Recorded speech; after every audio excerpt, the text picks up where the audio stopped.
You're listening to the Dudes and Dads Podcast, a show dedicated to helping men be better dads, husband and men, by building community through meaningful conversation and storytelling.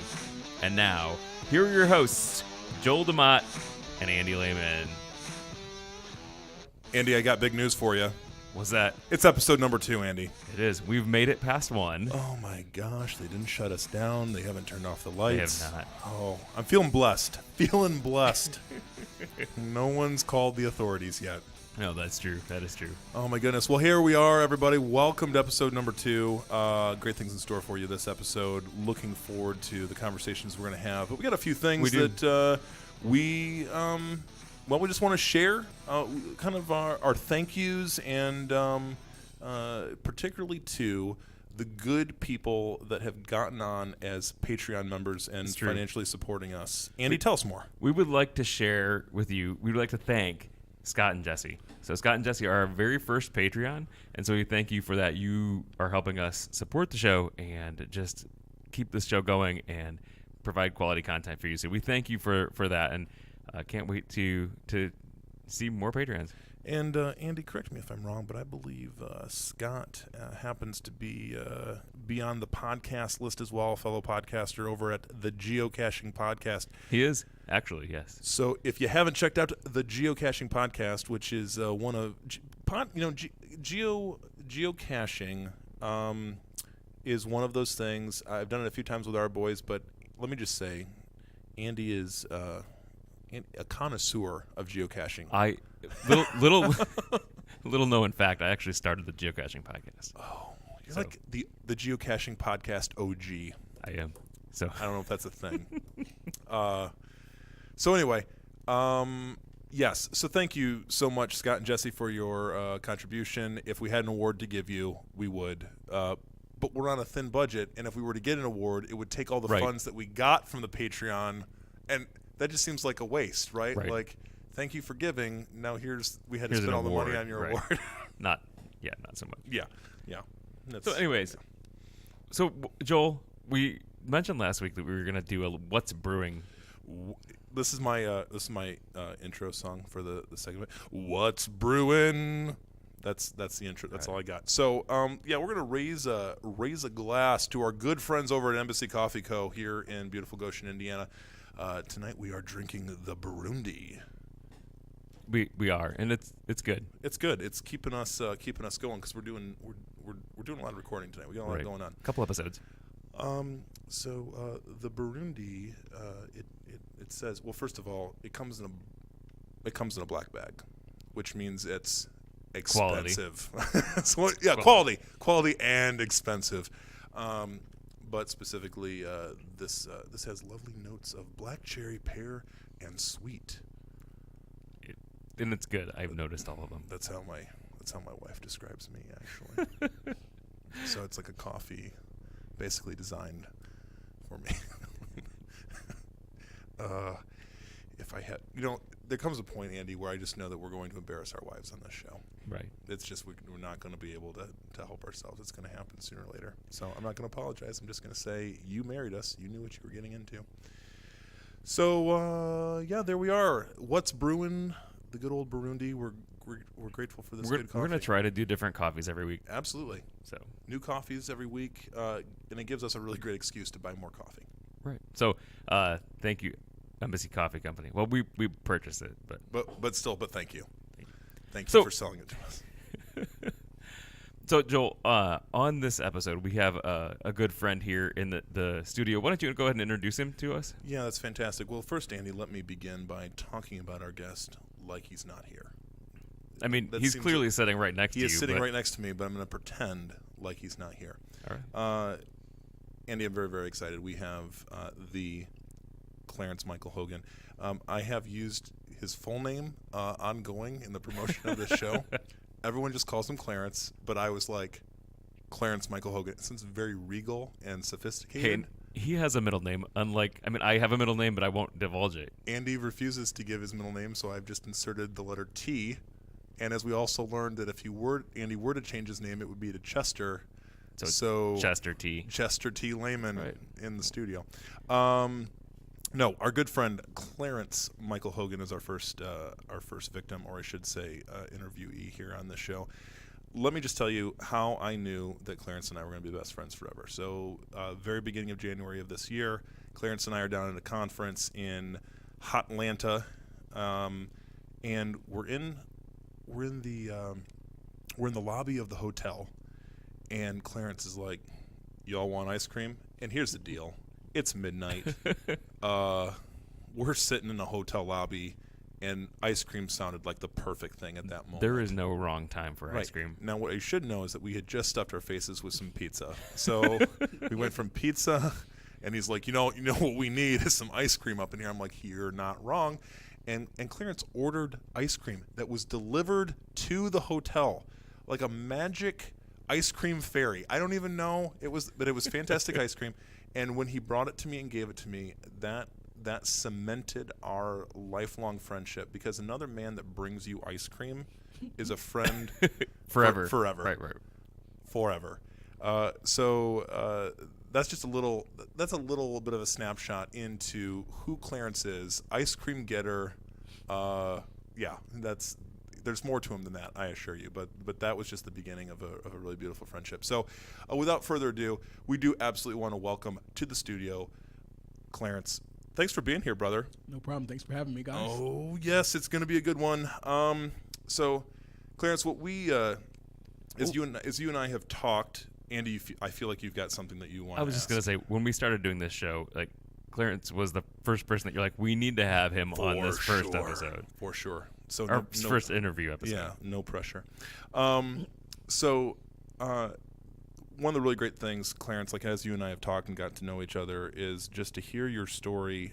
Specifically, so we are the Dudes and Dads podcast. We want to talk a lot about fatherhood, and also about being a dude. So growing up as a man, and like, what are the formational things in your life and all of that. And so those two things combined, the subject of fatherhood and growing up and developing as a person and who you are today and all of that, those two things intersect in a very interesting way for you. And so I would just love for you to share with us just like, what did childhood look like for you? What'd you grow up in?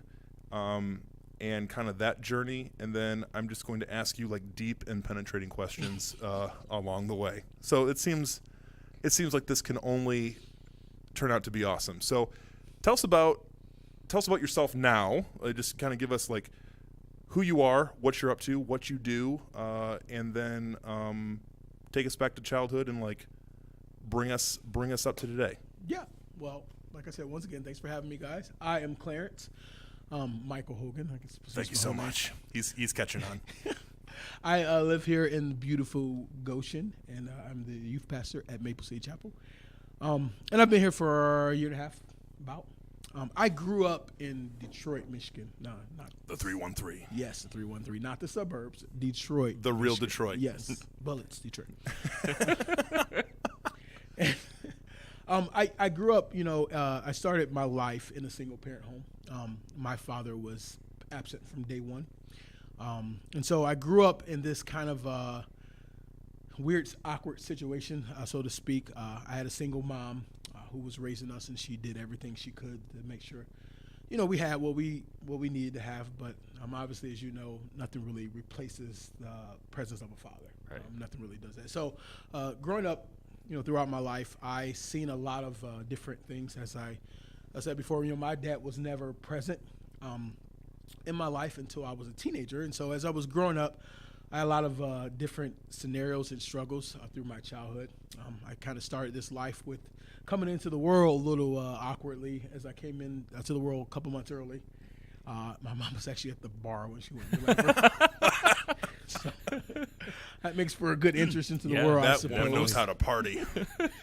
And just from that point on, I began to grow up in this home, and just really didn't have any formative years as a male. Nothing to really point toward. But around the third, fourth grade, I got this stepfather, and I say that very loosely. I mean, live-in boyfriend kind of a situation. But he moved in with us, and I thought, finally a chance for me to just really embrace what it's like to be a man, for someone to be able to teach me and pour into me. But I didn't get that. I got the version of a very broken man who was a woman abuser. He prided himself on abuse of women, and he was also a father. He had other kids, but that really started my kind of journey in growing up and just, seeing that kind of play out before my eyes. I always wondered where my father was. I wondered, if he knew about me, if he knew what I was going through, if he knew how I had to grow up. I didn't know a whole lot about my father. Didn't know anything about him. And so I knew that for first few years of my life, until I was about 7 or 8, I was never allowed to mention his name in the house. And then I later learned the backstory of why I was never allowed to mention his name. Duly justified. But just, growing up and seeing that and just growing through different struggles and different things. Around my 8th grade year, I found out that my mom was addicted to crack cocaine. And as a young boy, that was very painful for me. Yeah, painful for me to figure out, how do I process this? I woke up to my mom and her boyfriend arguing over her drug addiction. At the time, I didn't know what it was, but, I was in my 8th grade year, and I wake up to people arguing, and I'm not really sure what's going on. And we'd have things come missing out of the house and different things like that. And we wake up a couple times with people knocking on our door at 4 or 5 o'clock in the morning, screaming bloody murder, calling for my mom, And so I didn't know what was going on. And then when my stepfather, confronted my mom about her issue, they woke us up, and my mom apologized to us. She was crying. I remember that night so vividly, to see my mom in that light. My mom was a drug addict. Like, that's what we talked about. That's, we made fun of kids like that when I was growing up. That's just how it was. Not justifiable, but that's how it was. Right. And so that was a really, really hard thing for me. And that was something I kind of kept to myself for about a year. I didn't say anything to anybody. And as I continued to grow older, I just, I struggled a lot because not having that, that person there. And we had some relatives move in with us, and they began to abuse me physically, mentally. Any way you can think of, I was abused. I'll just put it that way. And so I left, there was a lot of things inside of me that was left wanting. Like, okay, is somebody going to protect me? Where's, in the back of my mind, I'm always thinking, where's my dad? Where's the hero to come in and save the day and, say, you're not going to do that to my kid, or whatever the case might be. And so, I have all these emotions growing up, and, I get to my preteen years and, find out my mom's, on drugs and just trying to wade through all of that stuff. And I began to get sick during my preteen, teenage years, and we back and forth to the hospital, and just really was wondering, what was happening, what was going on. And, long story short, I found out I had a tumor. And not only on the tumor was cancerous, but I also had tuberculosis at the same time. And so I spent several weeks in the hospital, and that was the first time I had heard from my father. And that was in the form of a gift basket being sent to the hospital. Now, mind you, I can't eat, but I got a gift basket. Thanks, Dad. Yeah, I got a gift basket sent to the hospital with all yummy, kind of treats that I couldn't take advantage of. But that was the first time I ever, heard from my father. And I met him very shortly, a couple weeks later in the hospital. And I had the surgery and I couldn't talk. And so day before they came in and put in a tube in my trach so I could talk and people could hear me. And I knew my dad was coming. And so I made it a point to make sure that I acted like I could not talk to him. I was very angry, 14, 15-year-old at the time. I was very angry. And being introduced to your father at a tragedy in your life was probably not the best way I wanted to meet him. Sure. Right. But then after that, we kind of developed a little bit of a relationship, or at least I thought so. There were several occasions that my dad would promise to come and pick me up. And I can remember probably about 8 or 9 times that I would sit on our porch on a Friday after school with my bags in hand waiting for my father, who never showed up. And probably around my 16-year-old year, I got to the opportunity to go over to my dad's house and to meet his wife, his girlfriend, and his other girlfriend. Oh, okay. All in the same day. And so that was, as a man, I longed for this day go somewhere with my dad, to do something with my dad, and that was the first thing I learned. And that was hard for me, you know. And when I finally got to go to his house after being stood up a million times, you know, and it was, you know, my time there was a very terrible time. As someone meeting their dad for the first time, you have all of these expectations. What is it going to be like?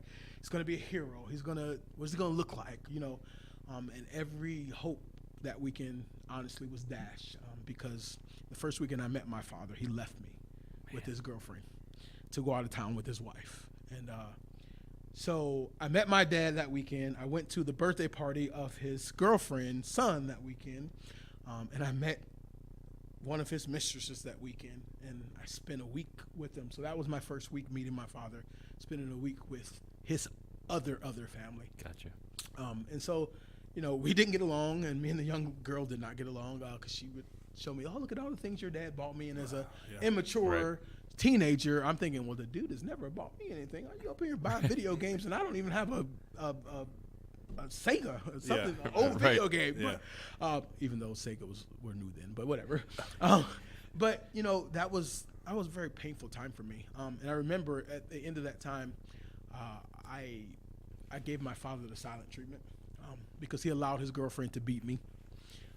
And so, you know, imagine meeting your dad, going over his house, having all that happen, and then, you know, you get beat, you know. And so that was kind of where, as far as my adolescent years, that's kind of where it measured up at.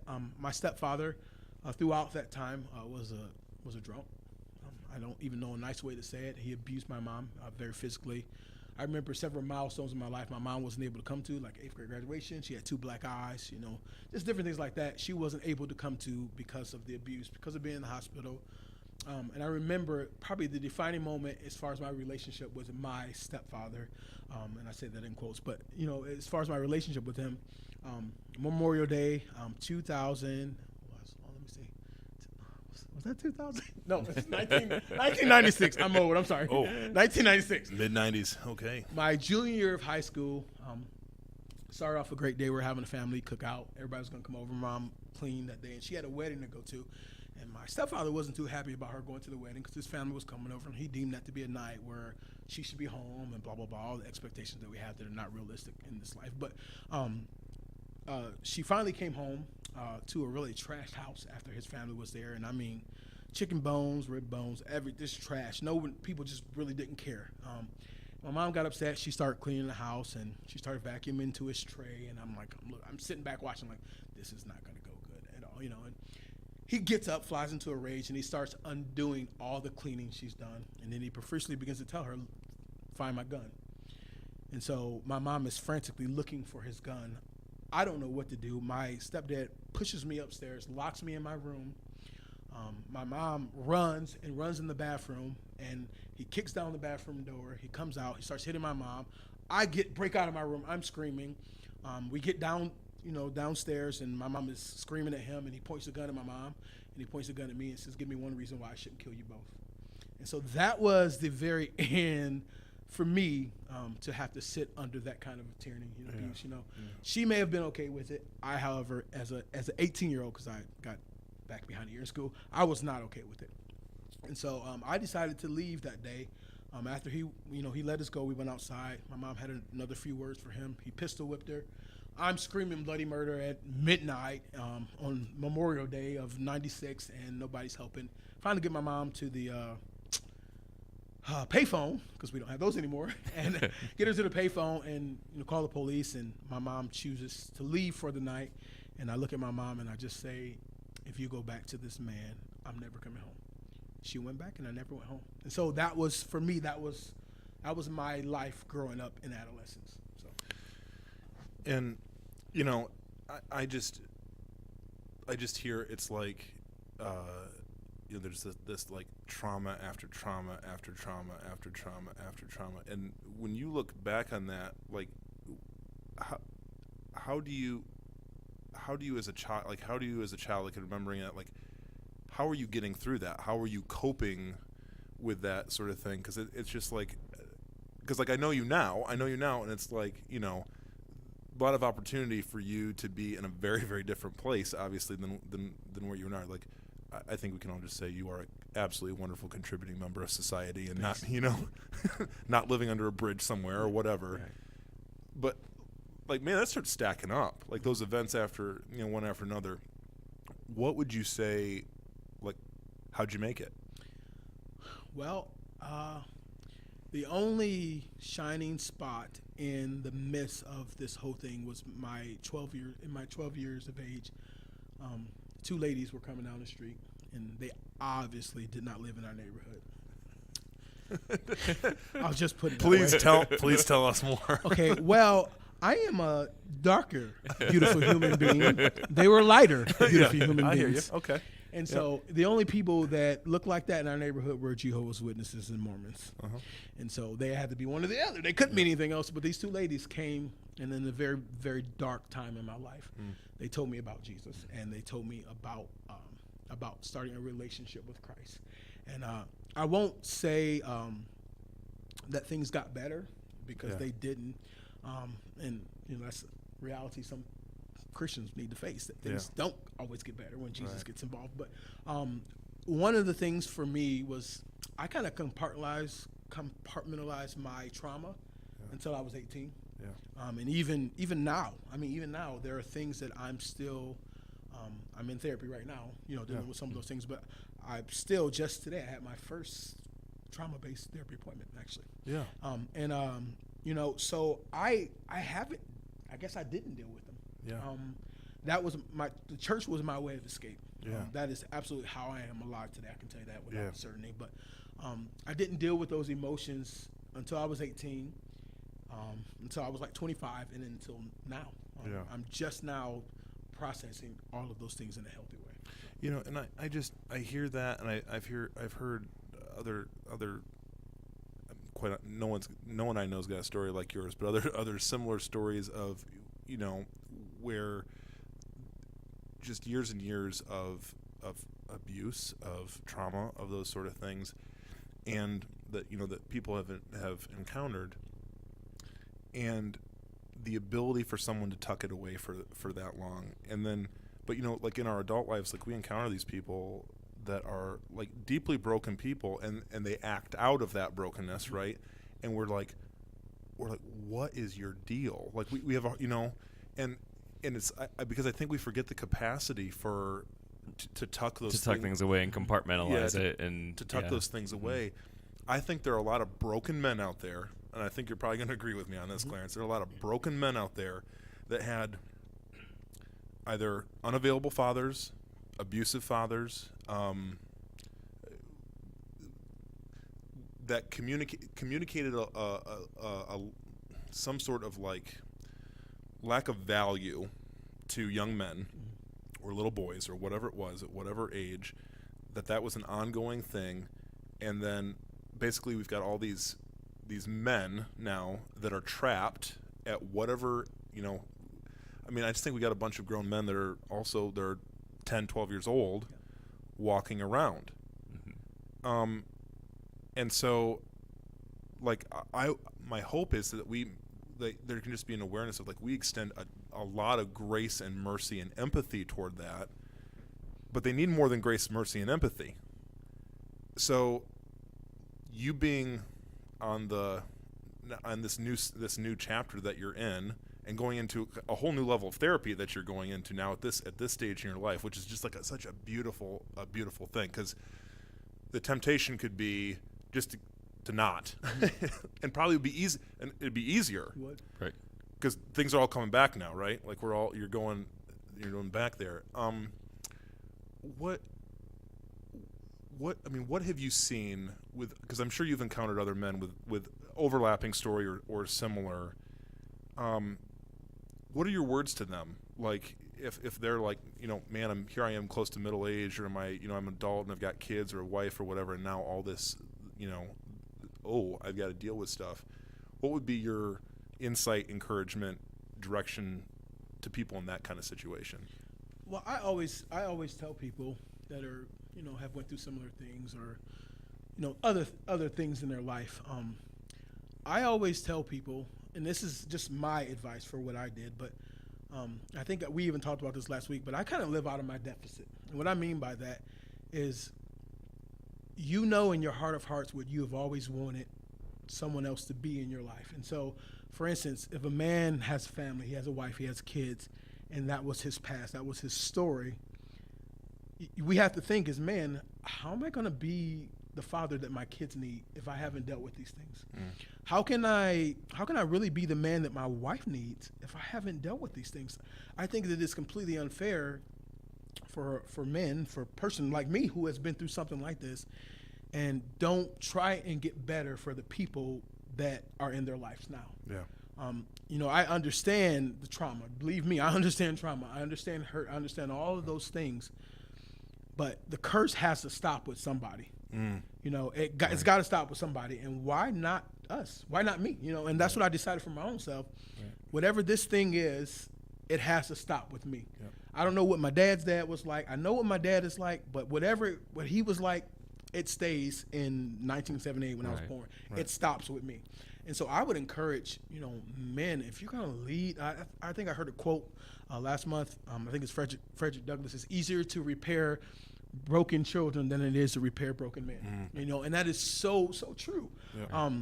You know, and there's so many people. I have friends who are now living in this trap of their brokenness, and they have become a victim to it instead of a victor over it.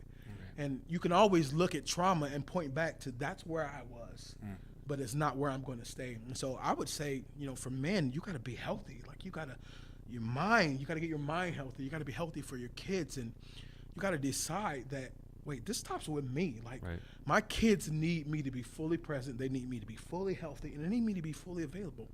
And if I'm dealing with all this junk, and if I'm not dealing with all this junk, let me say it like that way, if I'm not dealing with all this junk, then what kind of man can I be to my kids, to my wife, you know, to my sons, to my daughters? What kind of man am I going to be to those people if I have not dealt with the own pain in my heart? Well, and I think too, like, you can't change your past. Like, you can't change your dad. You can't change your stepdad or your mom. Like, what you said is right. You can only change you, and going forward, you can't change the past. You can only change that. So as a man, you have to step up and say, yeah, this is ending. I'm not going to let that affect me. I'm just going to go forward and make the best of the situation I'm in and change that, you know, when I'm in.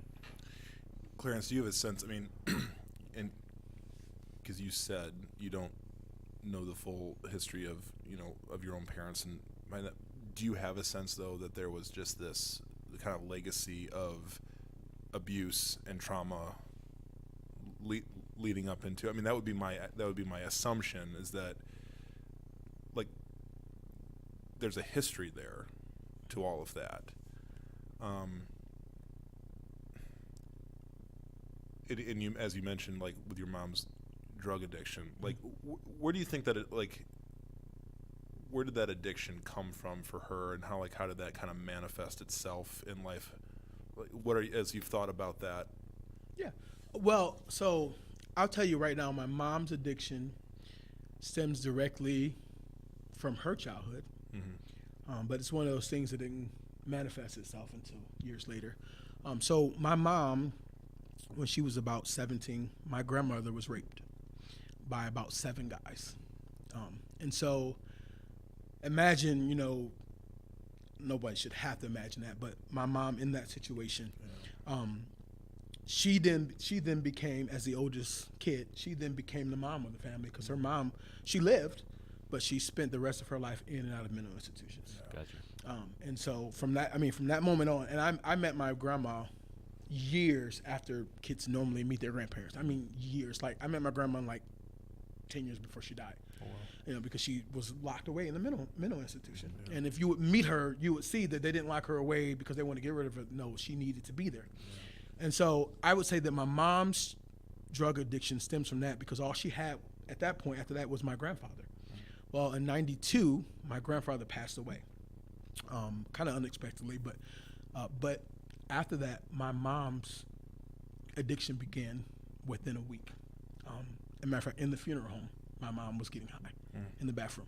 You know, and so I know that her addiction began to crack cocaine. It began, you know, January 7th, 1992. I can tell you exactly when it began. Yeah. That's when it began.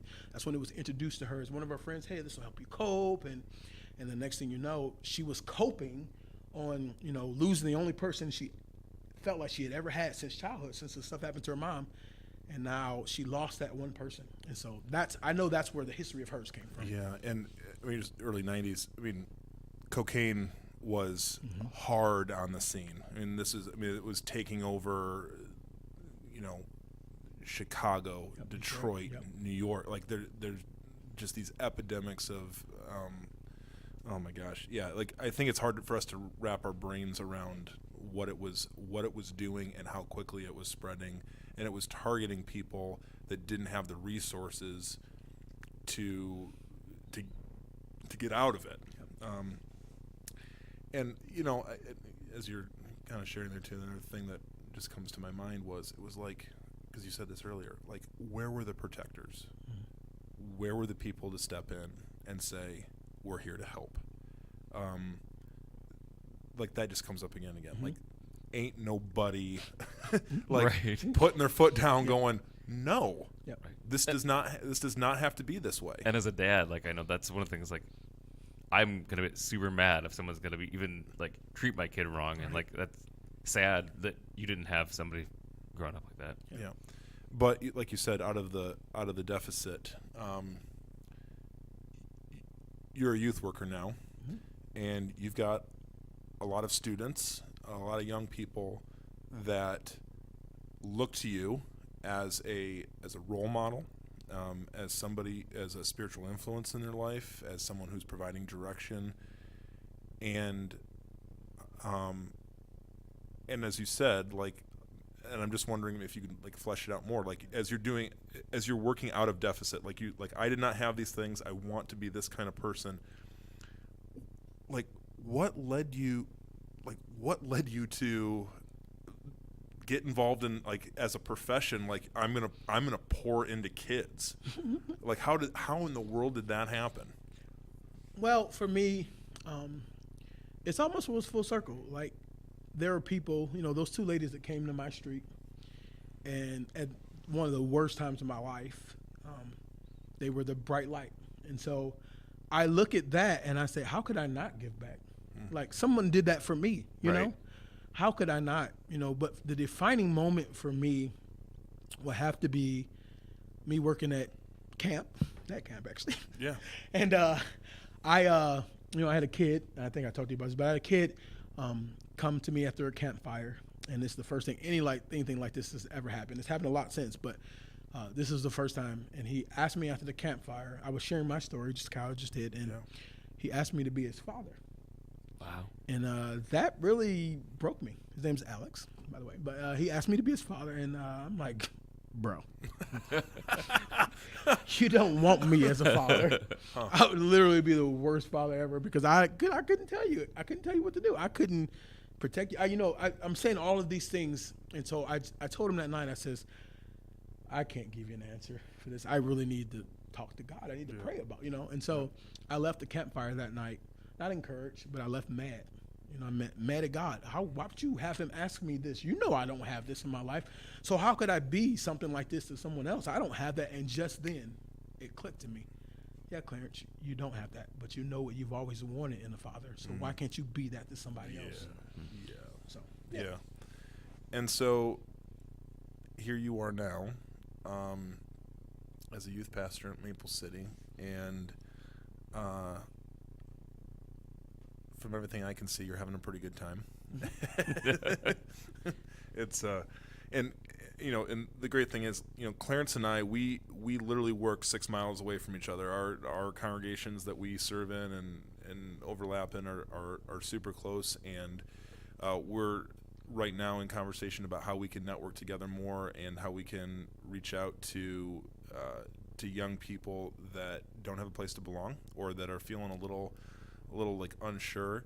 And what I love is that, like, I get to do that, like, as you and I partner and talk together. It's like I just have this sense of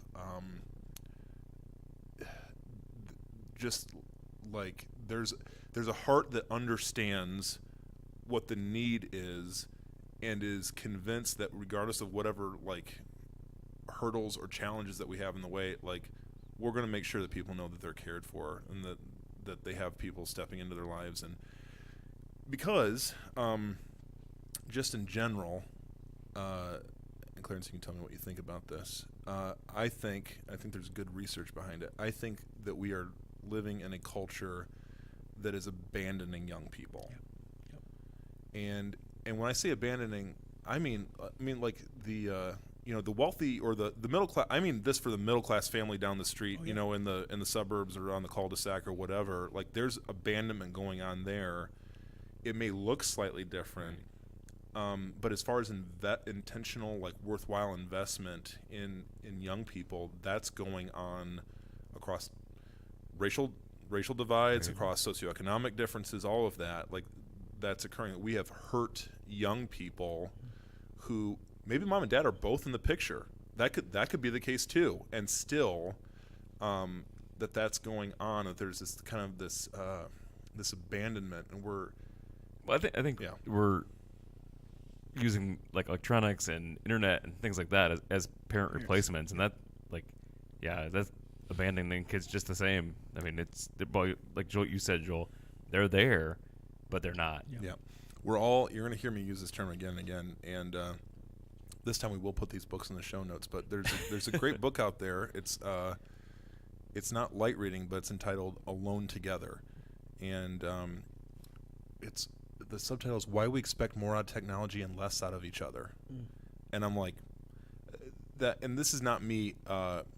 If you notice, this show makes high use of technology. This is not me ragging on social media and all of that. I think there can be anything that has a great potential to do great good also has the reverse potential to do great harm, right? And so there has to be wisdom and judgment, and quite honestly, parents that are willing to step in and say, these are the boundaries, these are the borders, and not just because we're mean or whatever, but because we care and we're willing to make those those hard choices. And that's tough. I mean, I know as my kids, like they're always like, can I play this game? Can I watch this on the internet? And it's like, I can't set my cell phone down on the table somewhere.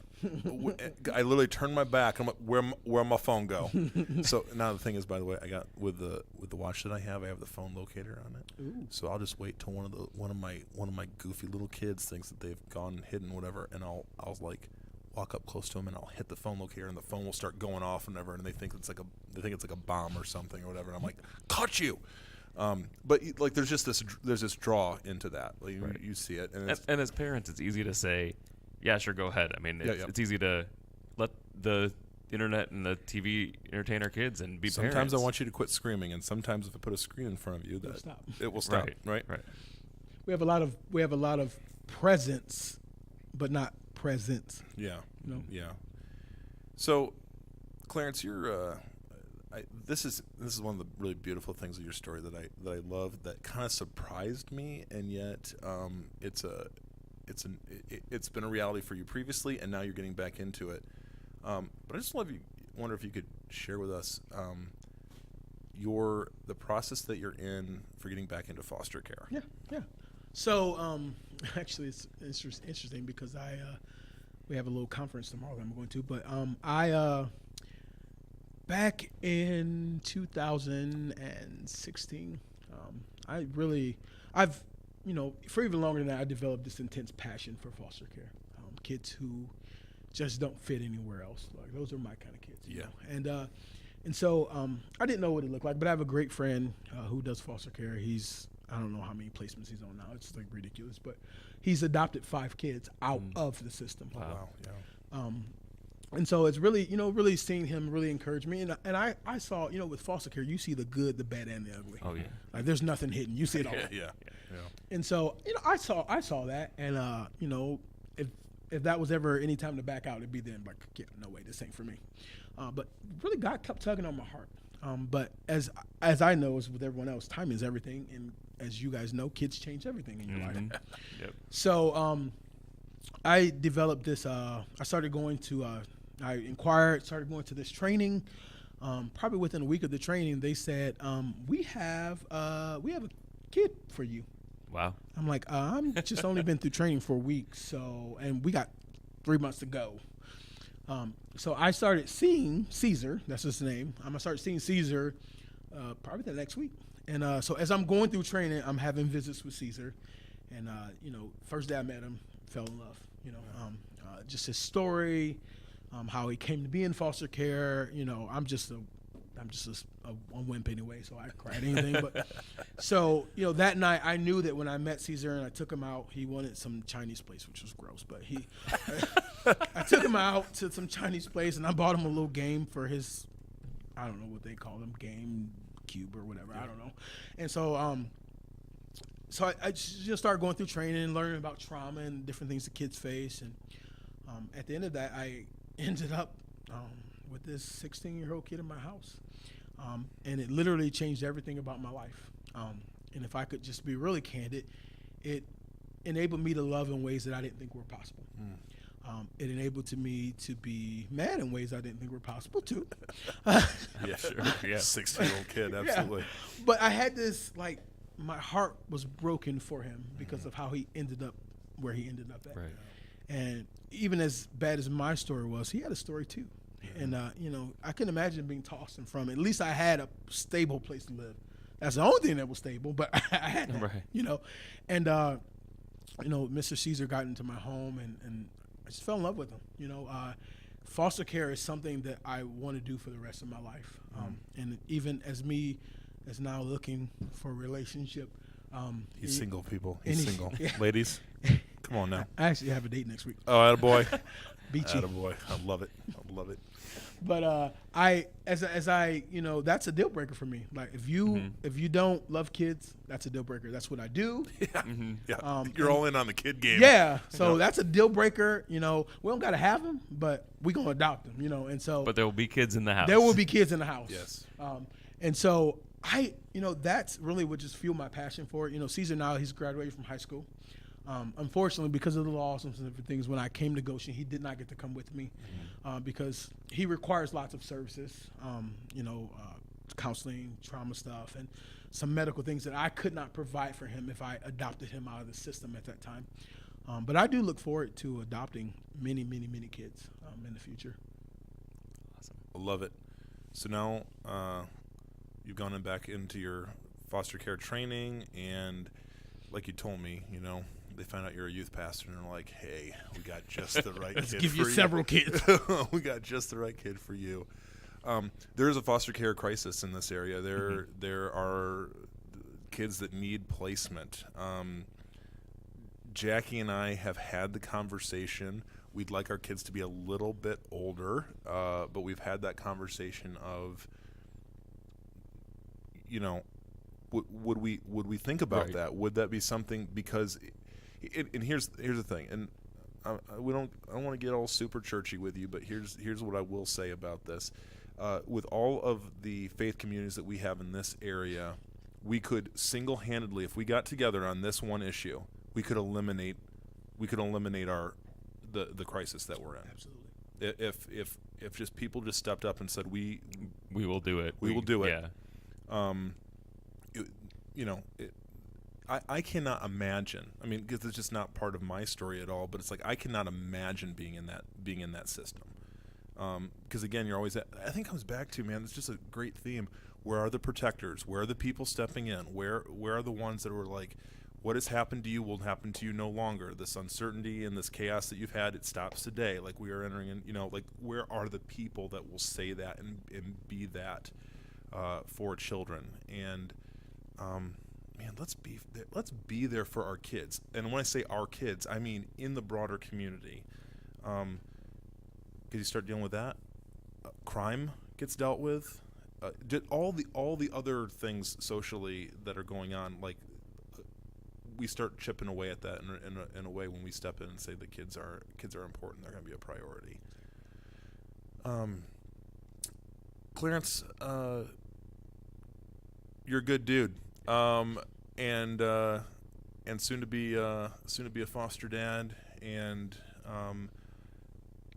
here's the deal. As you're dating, I don't want to put this on you too heavy, but I've literally never Let me see. I've only gotten to be in one wedding that I wasn't officiating.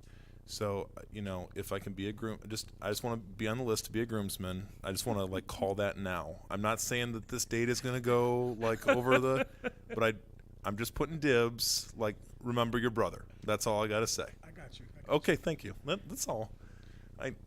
It's here. It's recorded now too. So this is like proof. Right. Yes. So, Clarence, thank you for sharing your story, and now for sharing your story and sharing this beautiful thing that you're on.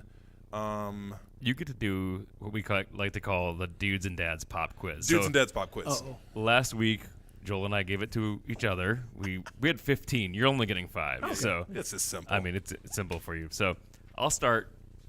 So go for it. What is your favorite musical band? Oh man, favorite musical band. Oh goodness, I would have to go with band. Yeah.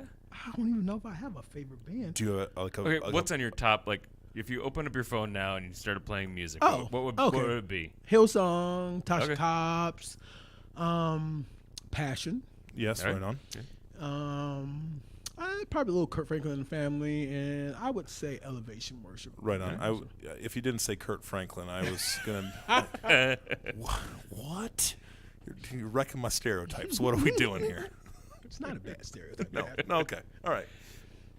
Go ahead. You can Okay. do it. Next up, favorite local restaurant.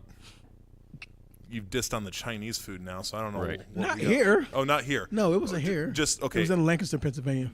Because when I think Chinese, I think Lancaster, Pennsylvania. Okay, yeah, so favorite local restaurant around here? In Goshen. Yeah. Or If you want to extend it out, if you don't want to hey, yeah. go a little bit farther, Okay, that's I fine. have one in Goshen and I have one outside of Goshen. Okay, give us both. both. Give us Yeah. Okay, the one in Goshen is Southside Soda Shop. That's Yo, a solid, yo, yo. solid choice. Solid Yep, choice. yep. The one outside of Goshen. Well, I have 2 outside of Goshen. Can I say them? Is that okay? Yeah, Absolutely. Okay, Frankie's Barbecue Right on. in South Bend. Oh, You have never had better barbecue. And Curly Q's in Niles, also barbecue place. Both ran Curly by families. Both family ran. I've been to Frankie's, and let me just tell you, Frankie's is like one of those like neighborhood gems. Like if you know about Frankie's, you're on the inside. Bullet for sure. flying, but good barbecue. But that's how you know it's good. That is Right, man. exactly If you how don't know. fear for your life while waiting for barbecue, you're not in the right place. I eat one of those places once a week. I'm not even Beautiful. joking. Beautiful. All right. Favorite season? Go. Woo! Spring. Spring. We're But getting close, brother. Yes. We're getting there close. was no hesitation there. It was like spring. Spring. All absolutely. Spring. I don't like Absolutely. winter. No. Don't blame you. Favorite sports team, Clarence? Oh, the Michigan Wolverines. Of Oh. course. No. See, here's the deal. People have been listening to this podcast. They've been tuned in, dialed in, and all of a sudden, like, I don't know if you can hear people slamming their devices on the table. I almost took my headphones off and walked out. It's like the internet is crying right now. No. Okay. Oh, U of M. All right. Next up. No, that's you. I'm Okay. back up. Oh, yes. This is the last one, right? All right. As being a Detroiter, what's your favorite thing when you get back to Detroit? When you're back in the 313, what's your favorite thing to do there? Well, it's food. It's definitely food. Okay. I have a couple of spots that I go to every time I come home, and one is the Sweet Potato Creations. Oh.